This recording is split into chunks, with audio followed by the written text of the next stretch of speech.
هغه وخت چې تاسې اوس پخوا له رسنیو تېروئ نسبتا له پخوا څخه یې کمې کړئ. په شرط سره په زمانه سره تاسو به بدلون وکړئ. پرېږدئ چې تاسې ناکام سئ، پرېږدئ چې ستاسې خبره غلطه سي، پرېږدئ چې تاسې ناسم ثابت سئ، خو بریالیتوب به په بله دروازه درته راخلاصي. هیڅوک ستاسې د چلندونو، هیڅوک ستاسو د خبرو او هیڅوک ستاسو د فعالیتونو مسؤل نه دي. له تاسې سره تړلو مسایلو په برخه کې خو 100% د خپل ځان مسؤل اوسئ.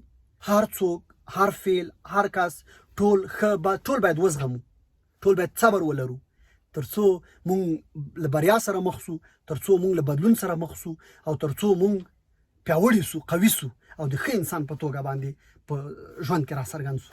همدا اوس په خپل ذهن کې هر ډول ویرې چې تاسې لرئ، که هغه له دې امله وي چې تاسو پرې به یو څوک وخاندي، که هغه د وروسته پاتې کېدو خبرې، که هغه د کلي کور خبرې، که هغه د وطن خبرې، دغه ویرې چې ستاسې په ذهن کې خلق دي دا له منځه ویسئ. تاسې به په بریا پسې مخ سئ، تاسې به بدلون پسې مخ سئ. سلامونه جوړ په خیر، زه عبدالرقیب سایل یم او تاسو ټولو ته ښه راغلاست وایم. مخکې له دې چې نن موضوع باندې بحث وکړو، لومړی له تاسو ټولو غواړم چې زموږ چینل سبسکرایب کړئ تر څو زموږ تیرې ویډیوګانې هم ترلاسه کړئ او راتلونکي کې هم چې کومې ویډیوګانې اپلوډ کوو هغو ته هم اسانه خبر شئ او ژر لاسرسی ورته ومومئ. نن په تغییر باندې خبره کوو، نن په بدلون باندې خبره کوو. د ځمکې پر مخ باندې ټول انسانان هیله لري چې بدلون وکړي. اوسني پرمختګونه، ټکنالوژي، بریالیتوبونه، د ستونزو حل ټول بدلونونو سره تړلی او دا 100% باید ومنو چې دا نړۍ او ژوند ورځ تر بلې لا هم د پرمختګ او لا هم د بدلون په حال کې ده. ډېر هغه کسان چې بدلون نه کوي او ډېر هغه کسان چې له بریالیو کسانو وروسته پاتې دي، دوی دې ته زړه خوري چې څنګه بدلون وکړي. د بدلون لاره تر ورکه ده. په دوی کې به استعداد وي، په دوی کې به وړتیا وي، دوی به هغه توانایانې لري چې د یوه پرمختګ او پرمختللي او بریالي انسان ځانګړنې وي. اما بدلون نسی کولای، کارونه یې نه سمیږي، ستونزې نه حلیږي، ورځ تر بلې په مخ کې خنډونه پیدا کیږي، ورځ تر بلې په مخ کې جنجالونه جوړیږي. دی په دې تشویش کې چې ولې دی له نورو وروسته پاتې، سره له وړتیاوو، سره له استعداده، سره له امکاناتو. نن په ویډیو کې همدې اړه خبره کوو چې مونږ به څنګه بدلون کوو، څنګه به لاره پیدا کوو، څنګه به مخته تګ کوو، څنګه به زموږ ستونزې حلیږي، په همدې باندې خبره کوو. لومړی تر ټولو ډیر مهم ټکی چې ما ته په خپله تجربه شوی هغه ستاسې د عبادت ډول، ستاسې د عبادت هغه لاره او ستاسې خپل اخلاص دی. څومره له خپل خدای سره نږدې یاست، څومره خپل خدای ته متوجه یاست، څومره د هغه اوامر منئ، څومره یې له نواهیو ځان ساتئ. کله مو په دې باندې فکر کړی؟ که مو فکر کړی وي ښه تر ښه تاسې بریالي یې، که مو نه وي کړی فکر پرې وکړئ چې بریالي سئ. یوازینی ټکی چې تاسې وروسته پاتې یئ له خپل استعداد سره، له خپلو ښو امکاناتو سره، هغه دا وجه ده چې خپل خدای ته متوجه نه یاست. خدای سره په یوه اړیکه ونښلئ. هر کله چې کوم فعالیت ترسره کوئ، هر کله که کوم فکر کوئ، خدای حضور ګڼئ، خدای سره په رابطه کې اوسئ تر څو همغه ستاسې ستونزې حل کړي. که هر څومره امکانات ولرئ، هر څومره چمتوالی که ونیسئ او هر څومره که یو کارونو پسې متوجه یاست، خو چې توکل مو په هغه ذات نه وي کړی چې هغه تاسې پیدا کړي یاست، هغه کار مو سم نه ترسره کېږي. بل رښتینولي او اخلاص. خدای تعالی خو متوجه دی تاسې ته، موږ او تاسې خلقت یو او څوک چې د چا خلقت وي خامخا ورته ګران وي، خامخا پر هغه کنټرول لري. له دې امله هغه هم پر موږ کنټرول لري، موږ یې پر واک یو. نو هر فکر چې کوو، هر اعمال چې ترسره کوو، که هر فعل ترسره کوو، اخلاص باندې باید ترسره کړو، په رښتینولي باید ترسره کړو، د هغه نورو بندګانو سره داسې چلند وکړو چې هغه پرې خوشحاله شي. دا ټول به د دې لامل سي خدای به زموږ ته بندې دروازې راخلاصې کړي. که هر کله موږ د پرمختګ تکل کوو، خدای به راسره مرسته کوي او موږ ته به لارې خلاصوي، دروازې به خلاصوي او موږ به مخته ځو. نو لومړنی ټکی د بدلون لپاره هغه پر خدای جل جلاله تمرکز دی، هغه سره په اړیکه کې وسلیدل دي او هغه یاد ساتل دي. دویم، ستاسې په خپل ژوند کې د مطالعې کچه مو ډېره کړئ. که په هر فیلډ کې یاست، که د هر مسلک خاوند یاست، که د هرې تجربې خاوند یاست، که وړ یاست، زوړ یاست، ځوان یاست، هر څوک چې یاست، تاسې د خپل بدلون لپاره مطالعه فرض وګرځوئ. داسې چې په خپل مسلک کې په روزمره توګه باندې 1 ساعت مطالعه کوئ، عامه مطالعه کوئ، تخصصي مطالعه کوئ، خو کتاب سره زړه وتړئ، آنلاین زړه وتړئ، معلوماتو پسې زړه وتړئ، خپل ذهنیت او خپل کنسپټ په معلوماتو باندې قوي کړئ، په معلوماتو باندې پیاوړی کړئ. هغه به تاسو سره د ستاسو په بدلون کې مرسته وکړای شي. خو ورسره په څنګ کې تر 1 ساعت اندازې پورې خواله رسنۍ کمې کړئ.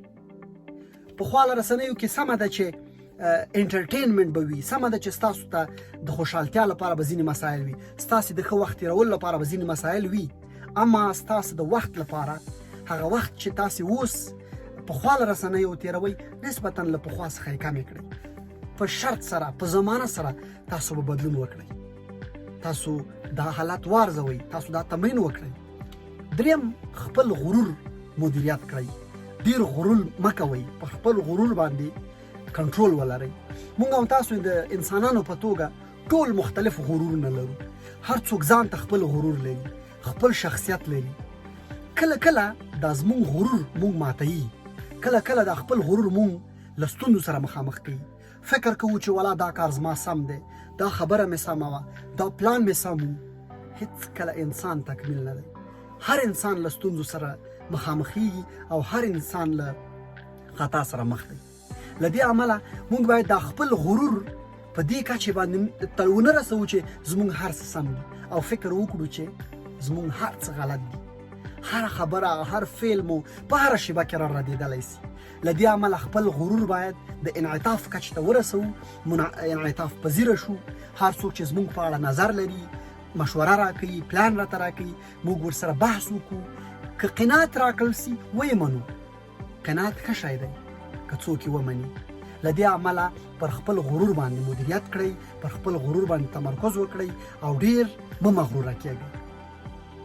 دریم، مه ویرېږئ او یوازې خپل لیدلوري باندې تکیه وکړئ او هغې ته پام وکړئ. ډیر مسایل به وي ستاسو په ژوند کې، فکر به کوئ که دا یې ترسره کړئ یو څوک به در پورې وخاندي، که دا ترسره کړئ تاسې به کم وګڼلی شئ. دغه افعال، دغه ویرې چې ستاسو په ذهن کې دي، دا تاسې ناکاموي، دا تاسې له بدلون نه پاتې کوي، دا تاسې له بدلون نه غورځوي. له دې امله د بدلون لپاره، له دې امله د پرمختګ او د بریالیتوب لپاره همدا اوس په خپل ذهن کې هر ډول ویرې چې تاسې لرئ، که هغه له دې امله وي چې تاسو پورې به یو څوک وخاندي، که هغه د وروسته پاتې کېدو خبرې، که هغه د کلي کور خبرې، که هغه د وطن خبرې، دغه ویرې چې ستاسې په ذهن کې خلق دي، دا له منځه یوسئ. تاسې به په بریا پسې مخ شئ، تاسې به بدلون پسې مخ شئ او تاسې ته یوه نتیجه به په لاس درکړل سي.